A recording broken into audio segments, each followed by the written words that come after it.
first week sales for Meg and Jeezy. And on Jeezy's end, they said the Snowman ultimately turned in a solid effort in his own right, though it's clear that the fans tuning into Jeezy's verses had little interest in supporting one of the battle's key contributors, all in all. Jeezy's latest album brought in 25,000 in sales, with 3,000 coming by way of physical copies, and as such, excuse me, Jeezy found himself falling behind the top 10, below the top 10. Damn, my nigga didn't even make it into the top 10. Instead, holding down the 17. I like the way they said it, holding down the 17.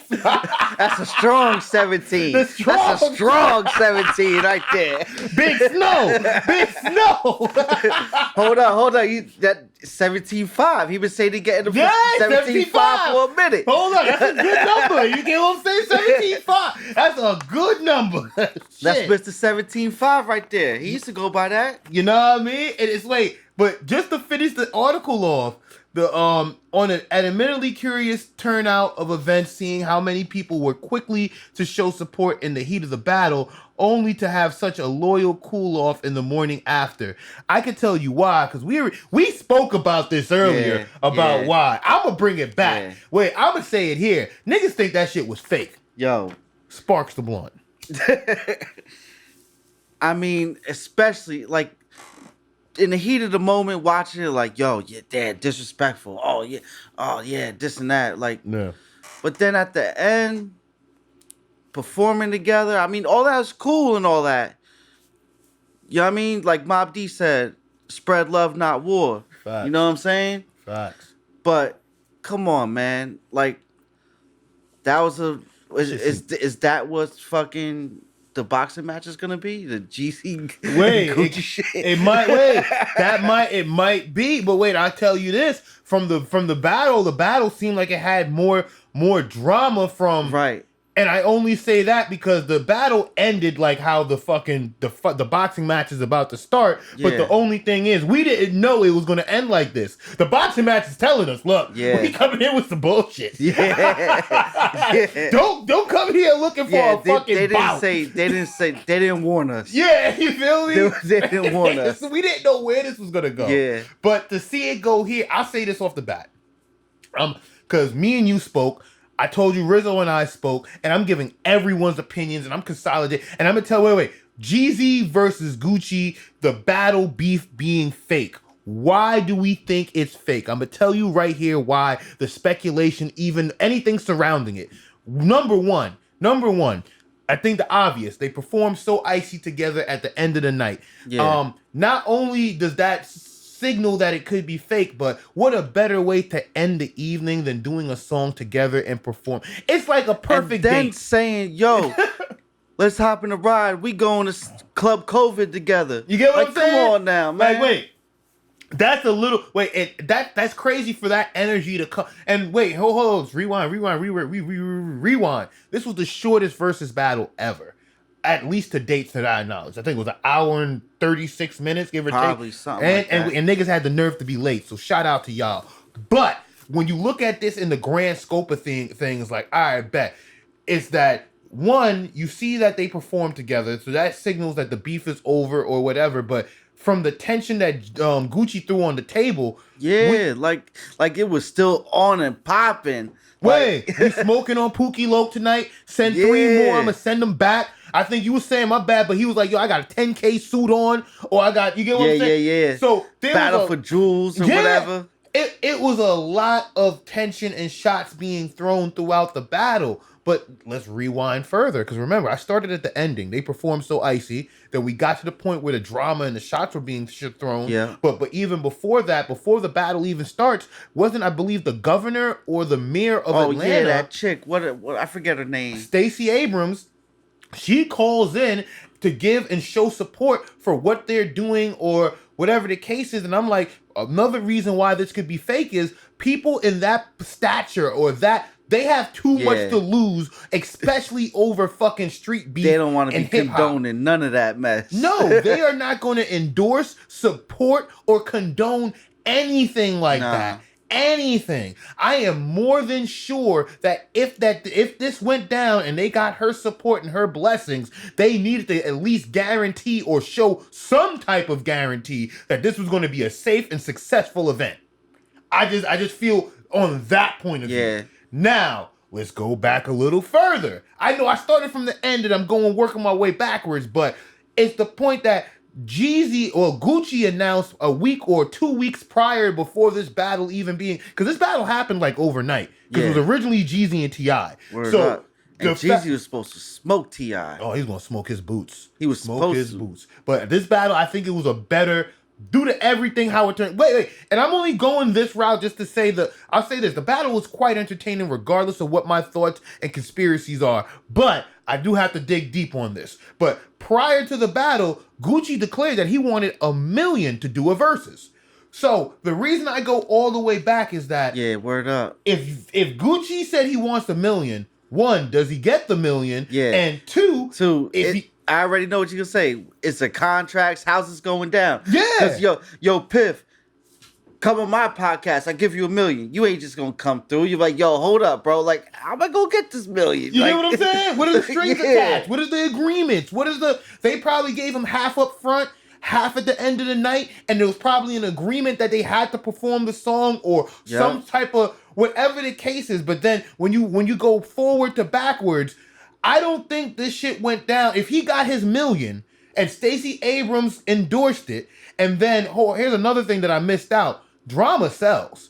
I don't give a fuck what nobody said. If you see a nigga getting beat the fuck up on Facebook, you're going to stop and watch. If you see puppies getting pet, you might give it 10 seconds and keep scrolling.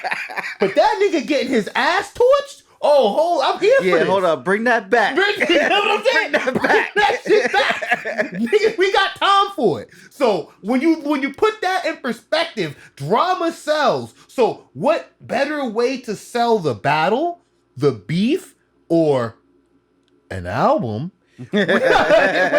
with drama? And then look how strategically planned this was. Yeah.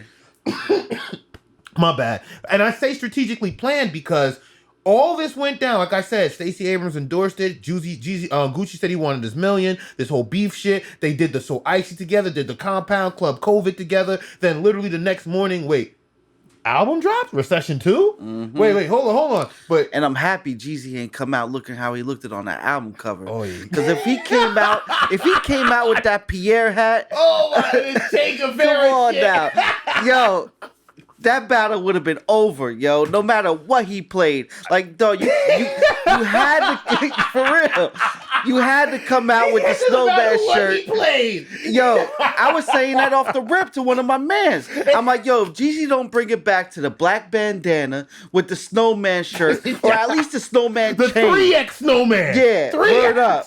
We don't need that 102 snowman where you got that fitted V-neck on. Nah. Or at least the chain, you know what I mean? But the black bandana, you know what I mean? Like that era Jeezy. Fact. If he didn't come out like that, I didn't even want to watch the shit. I agree. And it's like, I will say this though in closing, that believing that it was fake, because where was the Gucci interviews? Word up. I've seen at least 2 to 3 Jeezy interviews.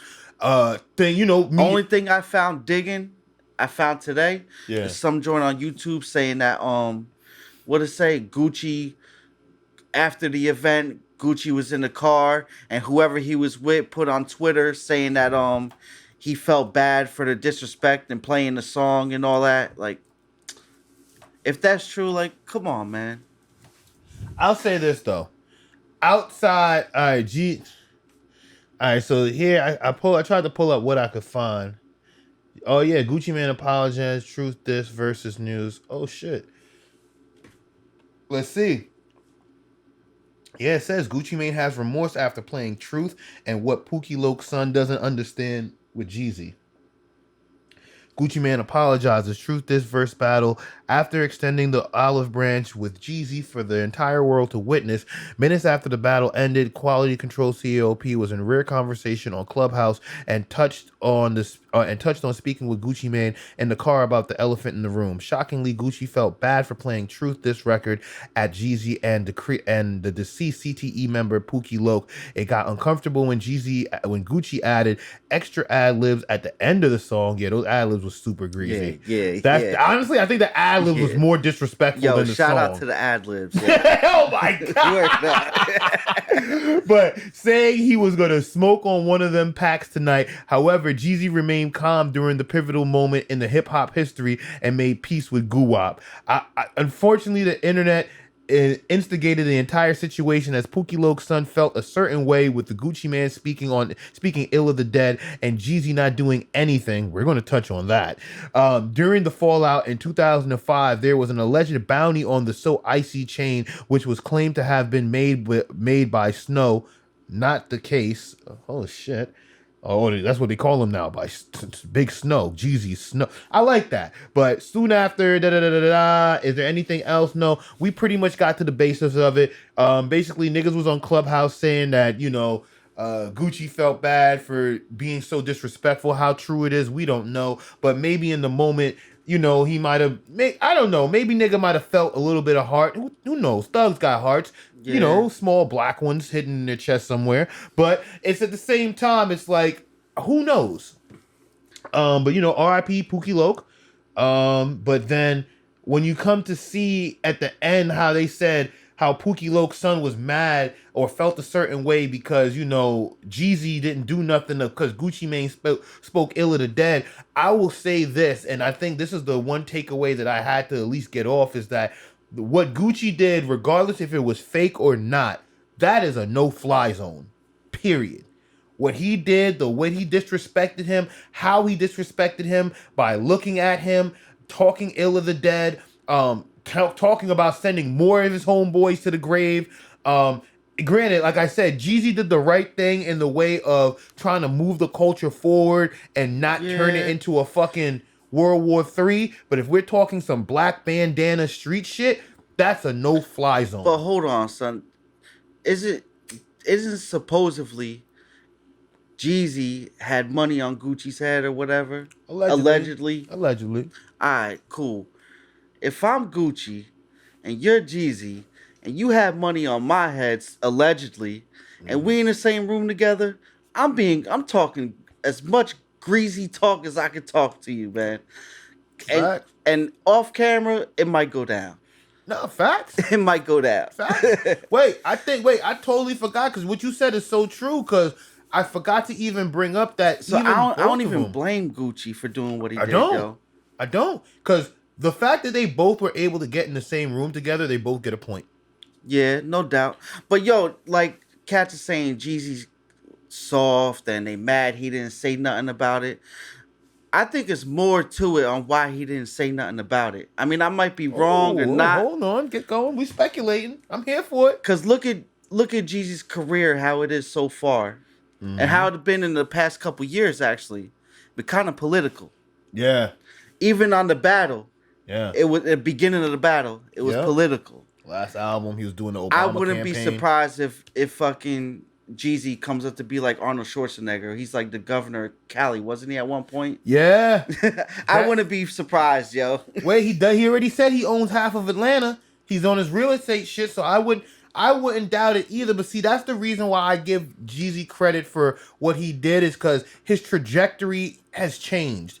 And I acknowledge it and I give credit to that, because once upon a time, if you're old enough to remember, there was a gentleman named Chamillionaire who made a song called Riding Dirty. Yeah. That same gentleman is now trading Fortune 500 stocks for tech companies, and he's doing quite well for himself. So, his trajectory completely changed. Yeah, the Chamillionaire is doing quite well right now. It's to see that where he came and what he represented, or at least, spoke about in his music, to where he is now, is that, shouts to him. But to say this, you're absolutely right, Gucci, because the one thing that we didn't mention is that if everything went the way it was supposed to go, allegedly, there wouldn't have been no Gucci Mane.